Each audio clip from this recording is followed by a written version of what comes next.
Le message est arrivé alors que je finalisais les préparatifs du dîner de Thanksgiving du centre communautaire. Nous passons les fêtes chez Amanda cette année.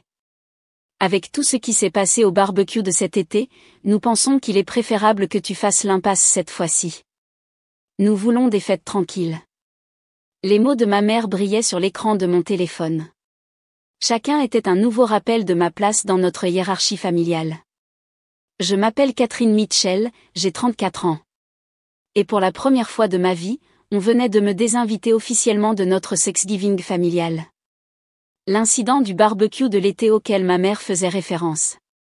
J'avais simplement démasqué ma sœur Amanda, qui avait menti sur l'utilisation de l'argent de l'assurance vie de mon défunt mari pour financer son blog de style de vie. Apparemment, signaler un vol était considéré comme « créer des histoires » dans notre famille. Parfait, ai-je répondu, les doigts fermes malgré l'émotion qui montait dans ma poitrine. J'espère que vous passerez tous de bonnes fêtes tranquilles. La réponse de ma mère fut immédiate. Ne sois pas comme ça, Catherine.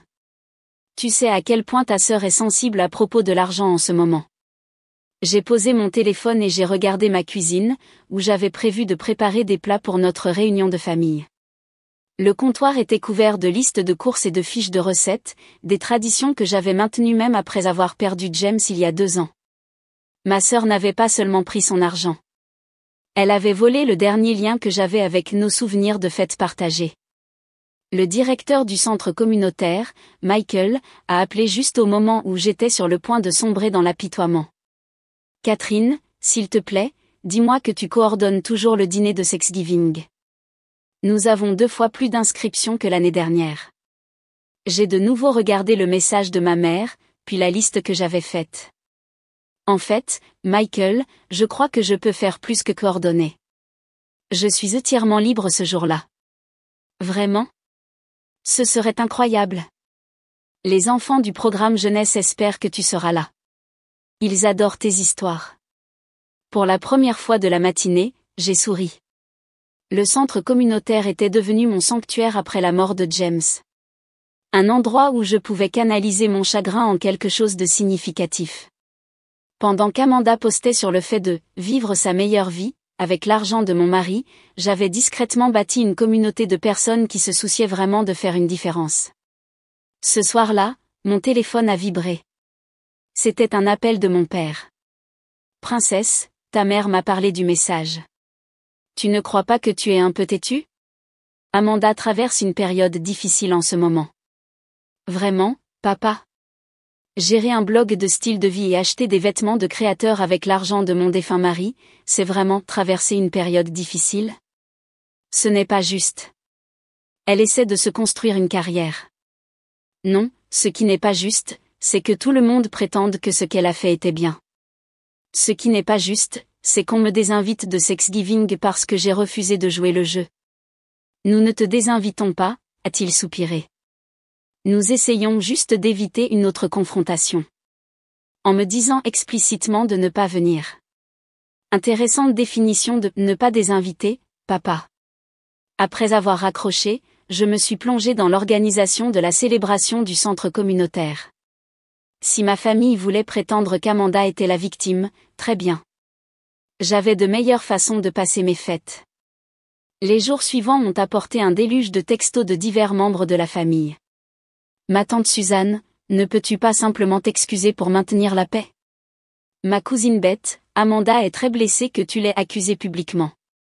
Même ma grand-mère s'en est mêlée, la famille doit se pardonner mutuellement, ma chérie. Aucun d'entre eux n'a mentionné le vol lui-même. Aucun ne s'est demandé pourquoi Amanda avait eu accès à l'argent de l'assurance de James en premier lieu, ni pourquoi elle se sentait en droit de l'utiliser pour sa carrière sur les réseaux sociaux. Le schéma était familier. Amanda fait quelque chose de terrible. Tout le monde se précipite pour protéger ses sentiments, et je suis la méchante pour avoir souligné l'évidence. Une semaine avant Thanksgiving, Amanda elle-même a publié une longue story Instagram sur les membres de la famille toxique et le fait de choisir la paix plutôt que le drame. Ses abonnés ont inondé ses commentaires de soutien, ignorant tout ce qu'elle parlait de la sœur dont l'argent du défunt mari finançait ses publications parfaitement mises en scène. J'ai canalisé ma colère en action. Le projet de Sexgiving du centre communautaire est passé d'un simple dîner à une journée complète d'activités. J'ai coordonné avec des entreprises locales pour des dons, organisé des bénévoles et engagé des photographes professionnels pour documenter l'événement. Michael était ravi, surtout quand j'ai suggéré d'inviter les médias locaux pour couvrir notre célébration. Cela pourrait vraiment aider à la collecte de fonds, a-t-il dit, les yeux brillants d'enthousiasme. Es-tu sûr de vouloir en prendre autant sur tes épaules? Je sais que les fêtes peuvent être difficiles depuis la mort de James. J'en suis sûre, ai-je répondu, surprise de la sincérité de mes paroles. Il est temps de créer de nouvelles traditions. La veille de Sexgiving, ma mère a tenté une dernière fois. Amanda se sent très mal à propos de l'argent. Elle est prête à discuter de te rembourser si tu t'excuses de l'avoir embarrassée au barbecue. J'ai regardé le message, un calme étrange s'emparant de moi. 2 ans à regarder ma sœur dépenser l'indemnité de décès de mon mari en accessoires Instagram et en vêtements de créateur. 2 ans que les membres de ma famille me disaient de « laisser tomber » et de « maintenir la paix ». Et maintenant, ils voulaient négocier. Ce n'est pas la peine, ai-je répondu par texto. J'ai des projets pour demain. Profitez bien de vos fêtes tranquilles. Puis j'ai éteint mon téléphone et je me suis concentrée sur la finalisation des détails de la célébration du centre communautaire. Ma famille voulait la paix. Ils pouvaient l'avoir. J'avais prévu quelque chose de mieux, quelque chose qui leur montrerait exactement de quoi ils avaient choisi de m'exclure, et plus important encore, ce que j'avais construit sans eux. Ils ne se doutaient pas que leur Sexgiving tranquille était sur le point de devenir le sujet de conversation de la ville, et pas de la manière qu'ils avaient prévu. Le matin de Sexgiving se leva, frais et clair. Alors que ma famille se rassemblait probablement chez Amanda pour sa célébration pacifique, j'arrivais au centre communautaire à 6 heures du matin, où une équipe de bénévoles était déjà à l'œuvre. La salle principale avait été transformée avec des décorations d'automne, de longues tables dressées de nappes bordeaux et des centres de table faits à la main par les enfants du programme jeunesse. L'équipe de la chaîne locale sera là à midi, annonça Michael en m'aidant à organiser le stand d'accueil. Ils font un reportage spécial sur les célébrations de Sexgiving dans la communauté. Et devine qui ils veulent interviewer? Je levai les yeux des badges que j'organisais. S'il te plaît, dis-moi que tu plaisantes. Non. Ils ont spécifiquement demandé à parler à la coordinatrice qui a transformé un petit dîner communautaire en. Il vérifia son téléphone, lisant un email, un témoignage du véritable esprit de Sexgiving. L'ironie ne m'a pas échappé. Alors que ma famille m'avait exclu pour créer des histoires, j'allais parler en direct à la télévision de la façon de rassembler les gens. À 11 heures, le centre bourdonnait d'activités. Des restaurants locaux avaient livré des plats chauds, des boulangeries avaient envoyé des tartes fraîches, et des bénévoles arrivaient avec des contributions faites maison. L'odeur de dinde et d'épices emplissait l'air, me rappelant les Thanksgiving passés avant la mort de James, avant la trahison d'Amanda, avant que ma famille ne choisisse la paix plutôt que la justice. Mon téléphone était resté éteint depuis la veille, mais je savais ce que j'y trouverais si je le rallumais. D'autres messages sur le fait de maintenir la paix. Probablement quelques publications passives-agressives d'Amanda sur le fait de choisir le bonheur plutôt que l'énergie négative. Je n'avais pas besoin de voir tout ça. L'équipe de presse est arrivée à l'heure. Sarah, la journaliste, a été immédiatement captivée par notre histoire. C'est donc vous qui avez coordonné tout ça, a-t-elle demandé, en montrant la salle animée. Qu'est-ce qui vous a inspiré à transformer un petit dîner communautaire en une si grande célébration? J'ai pensé au message de ma mère, me désinvitant au nom de la paix. Parfois, ai-je dit en regardant droit dans la caméra, quand une porte se ferme, vous en trouvez une meilleure à ouvrir. Ce n'est pas seulement un dîner. Il s'agit de créer un espace où tout le monde est le bienvenu, où personne n'est désinvité pour avoir dit la vérité. L'interview s'est poursuivie alors que les invités commençaient à arriver. Des familles du quartier, des personnes âgées des appartements voisins, des étudiants qui ne pouvaient pas rentrer chez eux. Tous ont été accueillis à bras ouverts. Les enfants du programme jeunesse montraient fièrement leur centre de table, racontant à qui voulait l'entendre les cours d'art que nous avions commencé au printemps dernier. Vers 14 heures, mon téléphone a commencé à vibrer dans mon sac. Je l'avais rallumé pour coordonner avec les bénévoles, mais je n'avais vérifié aucun message. Maintenant, Il vibrait sans arrêt. Curieuse, j'ai jeté un coup d'œil à l'écran. La chaîne d'information locale avait déjà publié des extraits de notre célébration en ligne. Mon interview était en tendance sur leurs réseaux sociaux, et apparemment, ma famille l'avait vue. Il y avait des appels manqués de mes parents, des textos de plusieurs proches, et une série de messages de plus en plus frénétiques d'Amanda. Comment oses-tu faire en sorte que tout tourne autour de toi? Maman pleure à cause de ton coup de pub. Tu gâches le Sexgiving de tout le monde. J'ai souri et j'ai rangé mon téléphone.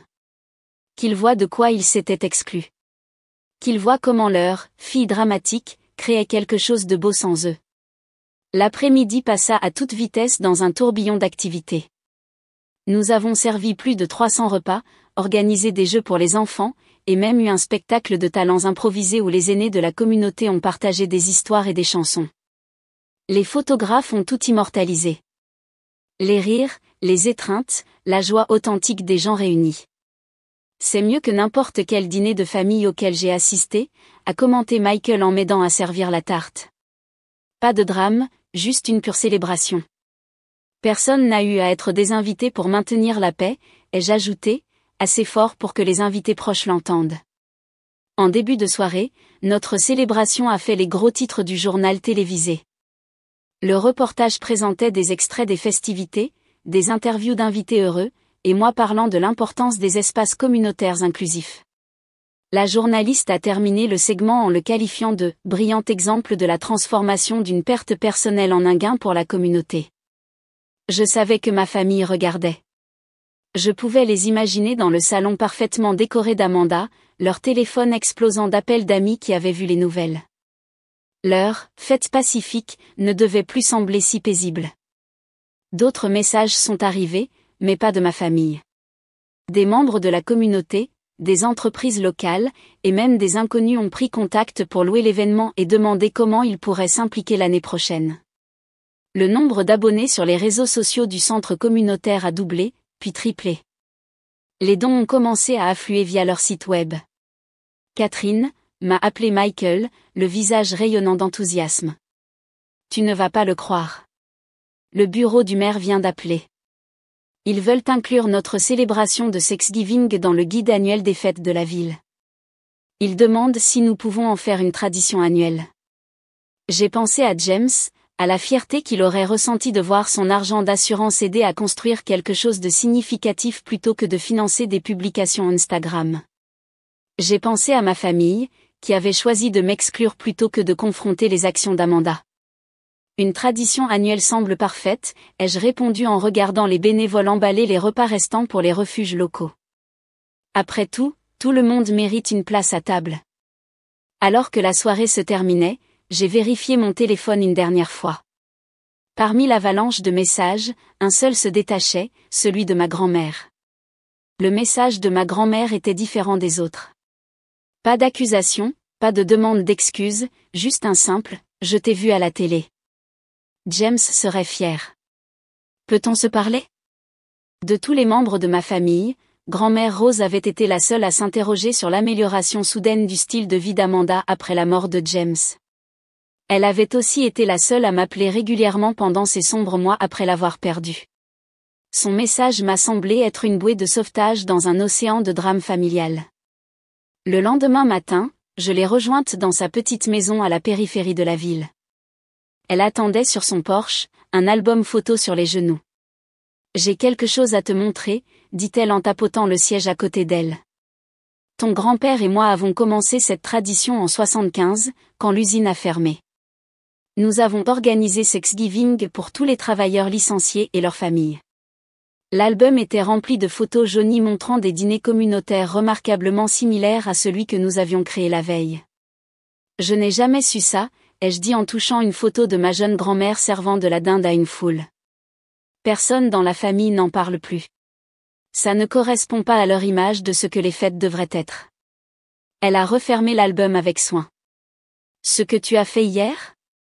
C'est ça, la vraie famille. C'est ça, la vraie paix. Mon téléphone a vibré.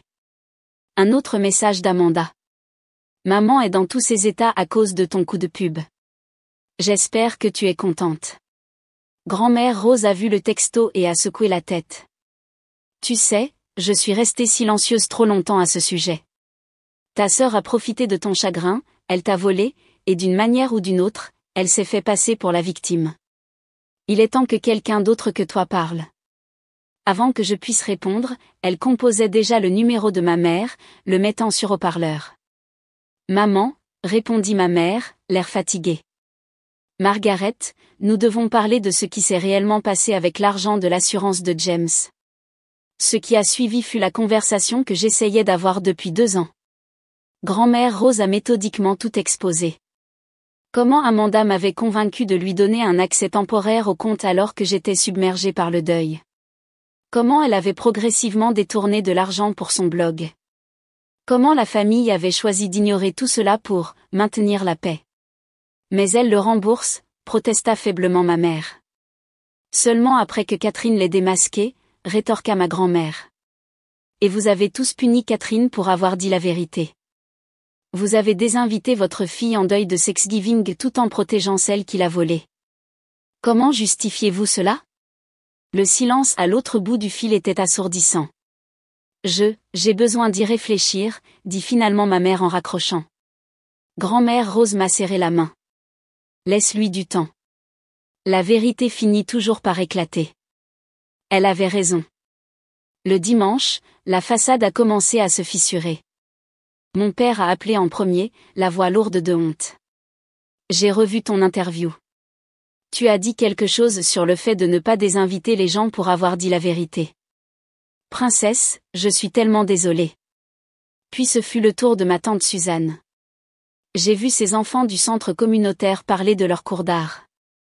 Tu as construit quelque chose de magnifique là-bas, Catherine. Nous aurions dû le voir plus tôt. Même ma mère a finalement appelé, bien qu'elle ait eu du mal à trouver ses mots. Ta grand-mère m'a fait voir les choses différemment. Nous étions tellement préoccupés par le maintien de la paix que nous avons perdu de vue ce qui était juste. Amanda, comme on pouvait s'y attendre, a adopté une approche différente. Elle a posté une longue vidéo sur les situations familiales toxiques et le choix de surmonter le drame.